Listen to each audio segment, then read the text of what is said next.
ಕಪ್ಪೆ ಚಿಪ್ಪನ್ನು ತೆಗೆಯೋದಕ್ಕೆ ಹೋಗಿ 10 ಜನ ಜಲಸಮಾಧಿಯಾಗಿದ್ರು. 3 ಆಸ್ಪತ್ರೆಯಲ್ಲಿ ಚಿಕಿತ್ಸೆ ಪಡಿತಾ ಇದ್ದಾರೆ. ಮತ್ತೊಬ್ಬರು ನಾಪತ್ತೆಯಾಗಿದ್ರು ನದಿಯಲ್ಲಿ. ಈಗ ಅವರಿಗಾಗಿ ತೀವ್ರ ಹುಡುಕಾಟವನ್ನು ಮಾಡಲಾಗ್ತಾ ಇತ್ತು. ಇದರ ನಡುವೆ ಮತ್ತೊಂದು ಕಡೆ ಭಟ್ಕಳದಲ್ಲಿ ಒಂದು ಘಟನೆ ನಡೆದಿದೆ. ತಡರಾತ್ರಿ ಹೈಡ್ರಾಮಾ ನಡೆದಿದೆ. ಭಟ್ಕಳದ ಜಾಗಟೆಕಟ್ಟೆಯಲ್ಲಿ ಜಾಗದ ವಿಚಾರಕ್ಕೆ ಮುಸ್ಲಿಂ ಮತ್ತು ಹಿಂದೂಗಳ ನಡುವೆ ನಿನ್ನೆ ಹೈಡ್ರಾಮಾ ಸೃಷ್ಟಿಯಾಗಿರುವಂಥದ್ದು.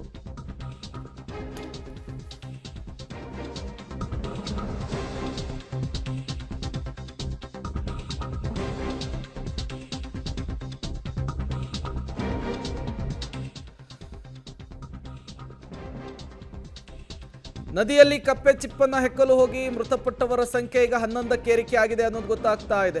ನಾಪತ್ತೆಯಾಗಿದ್ದಂತಹ ಮಾದೇವ್ ನಾಯಕ್ ಶವವಾಗಿ ಪತ್ತೆಯಾಗಿದ್ದಾರೆ. ತಟ್ಟೆ ಹಕ್ಕಲು ನದಿ ಅಳವೆಯಲ್ಲಿ ಈಗ ಅವರ ಮೃತದೇಹ ಸಿಕ್ಕಿದೆ ಅನ್ನೋದು ಗೊತ್ತಾಗ್ತಾ ಇದೆ. 14 ಜನರ ಪೈಕಿ 11 ಜನರ ಮೃತದೇಹಗಳನ್ನು ಹೊರತೆಗೆಯಲಾಗಿದೆ. ನಿನ್ನೆನೆ 10 ಜನರ ಮೃತದೇಹ ಸಿಕ್ಕಿತ್ತು. ಮಹಾದೇವನ ಆಕೆಗಾಗಿ ತೀವ್ರ ಹುಡುಕಾಟವನ್ನು ನಡೆಸ್ತಾ ಇದ್ರು. ಬೆಳ್ಳಂಬೆಳಗ್ಗೆ ಅಗ್ನಿಶಾಮಕ ದಳದ ಸಿಬ್ಬಂದಿಗಳು ಬಂದಿದ್ರು. ಮುಳುಗು ತಜ್ಞರನ್ನು ಕರೆಸಲಾಗಿತ್ತು. ಸ್ಥಳೀಯ ಮೀನುಗಾರರನ್ನು ಕೂಡ ಬಳಸಲಾಗಿತ್ತು. ಕೊನೆಗೂ ಕೂಡ ಮಹಾದೇವ್ ಅವರ ಮೃತದೇಹ ಸಿಕ್ಕಿದೆ ಅನ್ನೋದು ಗೊತ್ತಾಗ್ತಾ ಇದೆ. ಕುಟುಂಬಸ್ಥರ ಆಕ್ರಂದನ ಮುಗಿಲು ಮುಟ್ಟಿದೆ. ಇವರೆಲ್ಲರೂ ಕೂಡ ನಿತ್ಯವೂ ಕಪ್ಪೆ ಚಿಪ್ಪನ್ನು ತೆಗೆದುಕೊಂಡು ಬಂದೇನೆ ತುತ್ತಿನ ಚೀಲವನ್ನು ತುಂಬಿಸ್ಕೊಳ್ತಾ ಇದ್ರು. ಬದುಕನ್ನು ಕಟ್ಟಿಕೊಂಡಿದ್ರು.